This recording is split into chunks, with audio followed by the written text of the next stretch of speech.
So guys, today we're going to talk about Annihilape and why you should bring him to more Tera raid battles.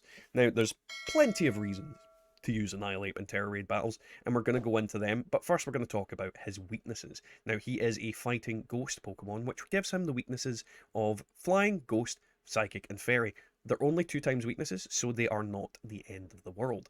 Then when you go to his immunities, he's got normal and fighting. His resistances are poison, rock, bug, and he is damaged normally by ground, dragon, dark, steel, fire, water, grass, electric, and ice. This gives him some pretty good bases. Now, if you come up against one of his 4 weaknesses, probably best not to bring him. And I don't mean that in the sense of if you come up against his 4 weaknesses in the Tera type. If the original Pokemon is one of his 4 weaknesses, don't bring him. If the Pokemon that's Tera type is one of his 4 weaknesses, bring him. The chances it's going to have Tera Blast are actually really small. So, yeah, bring him in. And even then, he is actually quite a bulky Pokemon, so he can take a hit in quite a lot of occasions. Then we look at his moveset.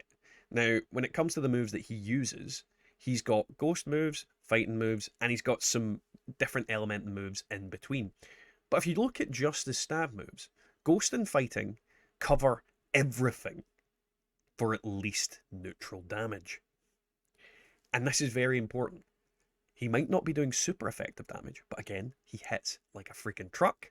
And on top of that, he's doing neutral damage with a stab. Then we also look at his ability. Now, if you get his hidden ability, he will have Defiant, which means if his stats are reduced at all, he'll get a double attack increase. So, if they use anything that reduces his stats, he will get stronger. Then we have a new move that he learns in Pokemon Scarlet and Violet, which is absolutely broken. And I'm going to bring it up so you guys can read it and understand it.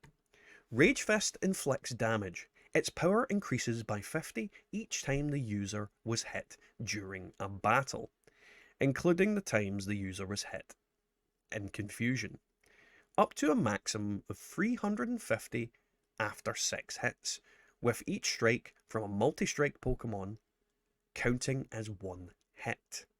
Switching out or fainting does not reset the counter.